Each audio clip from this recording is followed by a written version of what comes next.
Hi, my name is Stephanie and I am with the recovery team, and I am sitting here with Jenna, who is a former client of the recovery team, and we just wanted to take some time and discuss her treatment and recovery process, as well as what kind of pushed her to reach out for help in the first place.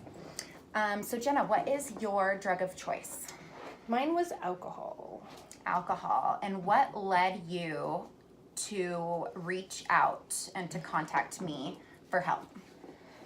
It was just a series of smaller events that no matter how much I wanted to quit or said I was going to, I came to the realization that I couldn't do it on my own. Okay. So what would you say was your biggest barrier to reach out? I've never been very good at asking for help. I've always felt like I needed to do things on my own or deal with life on my own. Asking for help, I guess, in a sense, always made me feel weak. So just that fear of not being able to do it on my own, I guess, not wanting to ask for help. Yeah, I remember on the airplane you were so scared. Remember? I was Because we terrified. flew together. She went to our Florida location, and how would you explain being in treatment? What was actually, let's say this, what was the hardest part about being in treatment? The hardest part about being in treatment was definitely being away from my family, being away from my husband and kids. I definitely had to constantly remind myself that I was doing what was best for my family. You know, as a mom who had never been away from her kids, I felt bad not being there.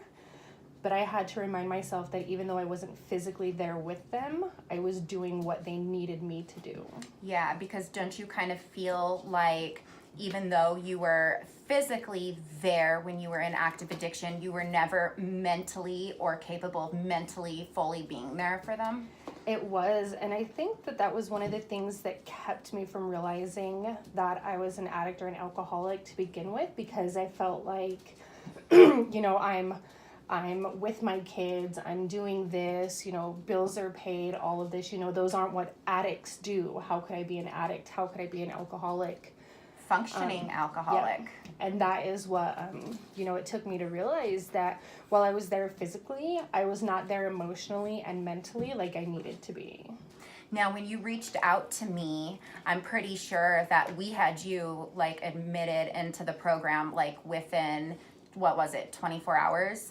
Yeah, Was that I a was shock? on a plane the next Yeah, day, yep. but honestly, I'm so grateful for it. It happened fast. It did happen fast, but it happened fast enough to where I didn't have time to rethink it second guess it. That's what I always say. I always say, just because they're willing right now and they're saying they're ready now, they might wake up tomorrow and not feel that same way. Absolutely. So when you told your kids that you were going away for treatment, how did you approach that with them, and how did you explain to them what was going on?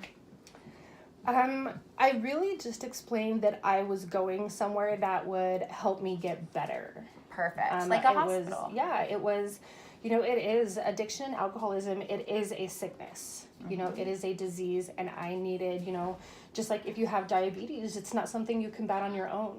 Sometimes you need help to get that, Absolutely. You know. So I was going somewhere that could help me get better.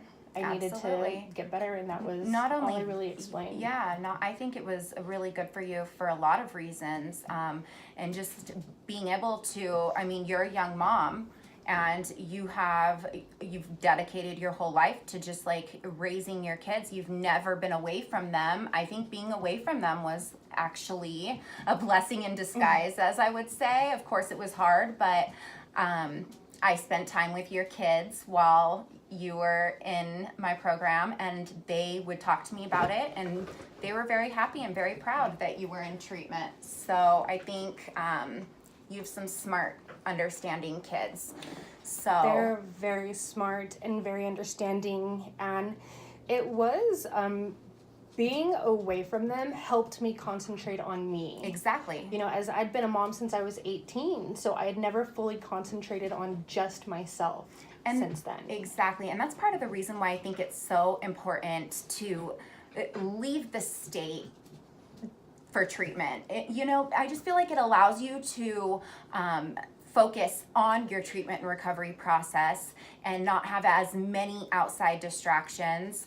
And I'm huge on people, places, and things, leave your playground, It is. I'm a very huge believer in that you cannot get well in the same environment that made you sick. Absolutely. You have to be fully committed to leaving behind people's, places, things, in order to get well again. Absolutely.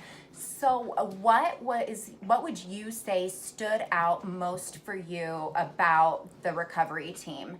Like, what did you like the most about the program?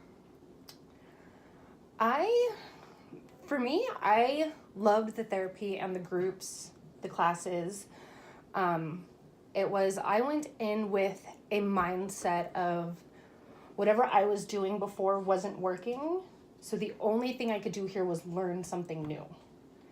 I had to be able to learn new coping mechanisms. I was able to see patterns that I hadn't recognized, from my past that brought me to alcohol or to drug use. So they dug in deep. They actually got to the why, Yes. the why you are drinking. Yes. And that's part of the dual diagnosis, whether it's trauma or bipolar, depression, anxiety. There's a lot of people stigmatize, addicts, but it's like not everybody had an amazing upbringing. I mean, no, it wasn't perfect. And other people who are doing the judging, they should ask themselves, like, why? Why are they using? Why are they drinking? Because there's always a why, like a root cause of why. So, okay. And then if you could give any advice to someone that is struggling and wanting to seek treatment to change their life for the better, what would it be? My number one advice would be being open minded and the willingness to learn, the willingness to take these suggestions. As addicts, it's out of our comfort zone. And whenever you're getting sober, you're feeling all of these emotions that you've been suppressing for so long, and a lot of times you don't want to deal with it.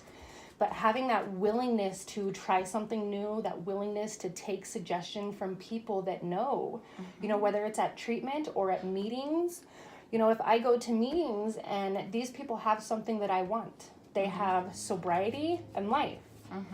If I can learn something from them by being open-minded and being willing to take these suggestions, then I absolutely want to. I can't make a difference by going back and doing the same things that I've always done. Absolutely. And how much time of sobriety do you have today? I have 251 days, which is just over 8 months. That is awesome. Yay. And what I think is even more awesome is that Jenna got home from treatment and stood her ground with her husband, and he is sober now too. And he doesn't drink anymore also. So, and that's the thing, they would always drink together. And when she came home from treatment, he supported her all the way, and he is now sober also. So I think that's just fabulous. So it is. Sobriety is a great thing. It has brought back a closeness in my family. It has brought back my happiness. I'm so much less depressed. I can tell. My anxiety has gone down. I mean from like on that plane ride to Florida, I was an absolute broken person. Yes, you were. I was absolutely shattered, and I honestly just didn't know where to go from there. I know. And I even have to say, like, compared to visiting with you now from when I was, would go over to your house, because she's actually also a family friend of mine, known her for years. When I would go to your house, like, a couple years ago, you seemed angry and just kind of like bitchy in a way. I was honestly just not happy with anything that, So so I was very standoffish. I was Yep. very just quiet and not social anymore. I really didn't want to do I didn't want to socialize. I didn't want to see people. I didn't want to do things. I wanted to sit Oh, home and drink. that's And exactly the vibe that I've got. Yes. But that's And awesome. now I love going places. I love taking my kids out to do things. I love going to meetings. I attend, 2 or 3 meetings a week.